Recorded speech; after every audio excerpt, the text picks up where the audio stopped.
Hello everyone, my name is doctor Lalit. I welcome you all in the test book super coaching. बच्चों, बहुत सारे लोग ऐसे हैं जो सीएसआई नेट एग्जाम की तैयारी कर रहे हैं और वो क्वालिफाइड भी कर लेंगे, या क्वालिफाइड अगर मान लीजिए आप आज नहीं तो कल कर ही लेंगे अगर आप तैयारी कर रहे हैं। हमारे सामने एक बहुत बड़ा सवाल आता है कि इस एग्जाम को क्वालिफाइड करने के क्या बेनिफिट्स हैं। तो वो सारी बातें एकदम ब्रीफ में और कुछ चीजें जिनको डिटेल में रिक्वायरमेंट होगी उसको डिटेल में मैं यहाँ डिस्कस करने वाला हूँ आप लोगों के साथ में।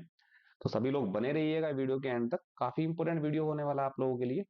जितने लोग नए हैं हमारे चैनल पर वो चैनल को सब्सक्राइब करिएगा, वीडियो को लाइक करिएगा, और ये मेरा टेलीग्राम चैनल है, आप इस टेलीग्राम चैनल को ज्वाइन करिएगा ताकि सारी की सारी लेटेस्ट अपडेट आपको मिलती रहे। इसको आप स्कैन करके भी ज्वाइन कर सकते हो, इसको आप सर्च करके भी ज्वाइन कर सकते हो, ललित सर CSIR नेट। मेरी जो फ्री क्लास की टाइमिंग है वो है शाम को 6 बजे मैं आपको यूट्यूब पर मिलता हूँ इसी चैनल पर, और रात को 10:30 बजे मैं आपको मिलता हूँ टेक्स्ट बुक ऐप पर। दोनों क्लास जो है वो कंप्लीटली फ्री है। चलिए हम लोग बात करते हैं क्वालिफाइड करने के बाद बेनिफिट्स की। अभी फिलहाल अगर हम लोग बात करें, CSIR नेट जो है ये हम लोग 3 कैटेगरी में अप्लाई करते हैं। पहला हम लोग अप्लाई करते हैं JRF कैटेगरी में, दूसरा हम लोग अप्लाई करते हैं असिस्टेंट प्रोफेसर कैटेगरी में, और तीसरा हम लोग अप्लाई करते हैं PhD में। अब तीनों को क्वालिफाइड करने के बाद क्या क्या बेनिफिट्स। सबसे पहले बात करते हैं JRF की। जब अगर आप JRF कैटेगरी में क्वालिफाइड करते हो तो JRF कैटेगरी में क्वालिफाइड करने का ये बेनिफिट रहता है हमारा कि आप अपने आप को अगर PhD में एनरोल करा रहे हो, PhD में एनरोल करा रहे हो किसी भी UGC रिकॉग्नाइज यूनिवर्सिटी में, ठीक है ना, तो उस केस में आपको during your PhD for next 5 year आपको फेलोशिप मिलती है। अब ये फेलोशिप कितनी होती है अगर हम लोग बात करें, ये इसको दो तरीके से फेलोशिप को दिया जाता है। या तो शुरू के 3 साल, या minimum 2 year, 2 to 3 year, depend करता है institution to institution. 2 to 3 year, वैसे तो हम लोग बात करें तो केवल 2 ही साल होता है। आप लोग JRF होते हो और बाद के 3 साल, ठीक है ना, क्योंकि हम इसी को मेन मानते हैं, लेकिन बहुत सारे इंस्टीट्यूशन में है 3 साल से कम में आपका SRF नहीं हो पाता। उसके बाद आप SRF होते हो। दोनों में डिफरेंस क्या है? दोनों में डिफरेंस है अमाउंट का। वैसे अमाउंट हमारा इस साल बढ़ना चाहिए, ठीक है ना, पिछले साल ज्यादा कुछ इंक्रीमेंट हमारा हुआ नहीं था, लेकिन अभी हमारा जो है वो 37 प्लस HRA,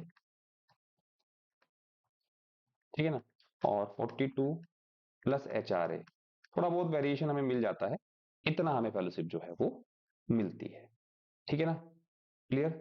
अच्छा, इसके अलावा और भी बहुत सारी हमारी फेलोशिप होती है, जैसे हमारी PMNRF होती है, ठीक है ना, वहां पर या हमारी जो है SPM होती है, थोड़ा सा अमाउंट हमें जो है वो चेंज मिलता है, ठीक है। मतलब ये कुछ अमाउंट हमें चेंजेस मिलते हैं, थोड़ा एक्स्ट्रा अमाउंट और एक्स्ट्रा कंटिजेंसी में मिल जाती है, लेकिन ये तभी मिलेगा जब अपने आप को आप PhD में एनरोल कराते हो। अगर आप एनरोल नहीं करा रहे हो तो आपको कोई अमाउंट नहीं मिलता। बहुत सारे लोगों को यही होता है कि सर हमने एग्जाम क्वालिफाइड कर लिया है तो क्या हमें पैसा मिलना स्टार्ट हो जाएगा? तो आंसर इज नो। जब तक आप अपने आप को PhD में एनरोल नहीं कराते हो तब तक आपको कोई भी फेलोशिप नहीं मिलती।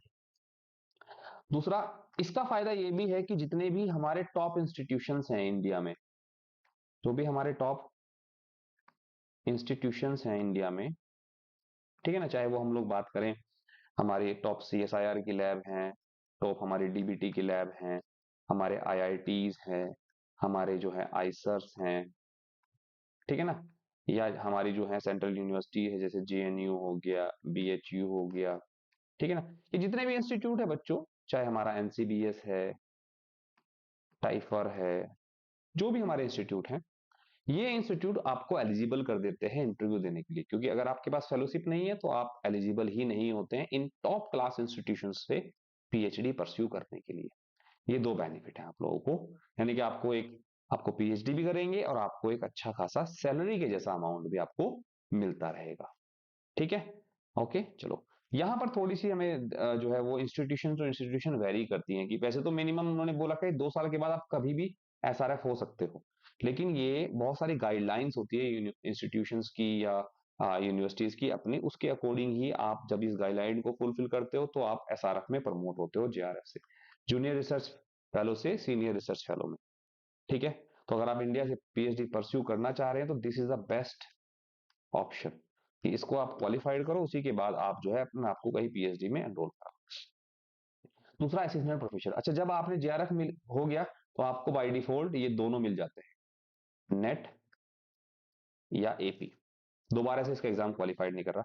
इंडिया में क्या है कि मिनिमम एलिजिबिलिटी है, आप अगर जो है असिस्टेंट प्रोफेसर बनना चाहते हो तो आप रेलेवेंट सब्जेक्ट में नेट क्वालिफाइड होने चाहिए।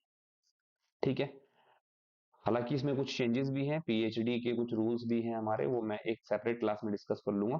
लेकिन हाँ, अगर आप असिस्टेंट प्रोफेसर बनना चाहते हो तो नेट होना चाहिए, क्योंकि नेट जो है वो आपके एपीआई स्कोर में भी जाता है। एपीआई स्कोर हमारा होता है असिस्टेंट प्रोफेसर स्कोर, जिसके 5 पॉइंट होते हैं, यानी कि आपके सिलेक्शन के चांसेस जो है वो इंक्रीज कर देता है।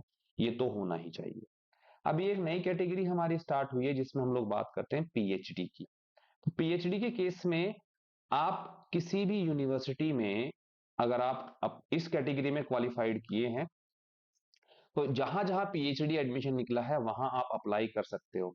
लेकिन अप्लाई करने के बाद आपको फेलोशिप मिलेगी या नहीं मिलेगी, ये डिपेंड करेगा हमारा उस यूनिवर्सिटी या उस इंस्टीट्यूशंस की गाइडलाइन पर। अगर वहां इंटरनल फेलोशिप होगी तो आप जो है फेलोशिप ले सकते हो, अदरवाइज नहीं। क्योंकि यूनिवर्सिटीज, अभी रूल क्या है कि यूनिवर्सिटीज पहले अपना पीएचडी एंट्रेंस एग्जामिनेशन कंडक्ट कराती थी, जो गवर्नमेंट यूनिवर्सिटी होती थी, सेंट्रल यूनिवर्सिटी। अब वो डायरेक्टली, अगर आपने इस एग्जाम को क्वालिफाइड किया है पीएचडी कैटेगरी में, तो आप उस एग्जाम से एग्जेम्प्टेड रहोगे मोस्ट ऑफ द केसेस में, चाहे वो हमारा जेएनयू हो, बीएचयू हो। लेकिन फेलोशिप मिलेगी या नहीं मिलेगी ये बहुत सारी चीजों पर डिपेंड करेगा। तो ये जो कंफ्यूजन रहती है बच्चों आप लोगों को, तो ये आई होप आप लोगों को यहाँ इस वीडियो के बाद आप लोगों को ये सारी कंफ्यूजन नहीं रहेगी। फिर भी अगर आप लोगों को रहता है कि कुछ इश्यू है, कुछ आपको डाउट है, कुछ समझ में नहीं आया, समझना है, आप जो है फिर मुझे कमेंट में कमेंट कर सकते हैं। मैं वहां पर प्रोएक्टिवली आपके क्वेश्चन का आंसर कर रहा हूँ। ठीक है बच्चों, चलिए, thank you so much everyone. सभी लोग एक बार लाइक करेंगे वीडियो को, चैनल को हमारे सब्सक्राइब करके रखें। कोई भी डाउट हो, मेरा टेलीग्राम चैनल आप ज्वाइन कर सकते हैं, वहां पर भी आप अपने डाउट्स जो है मुझसे पूछ सकते हैं।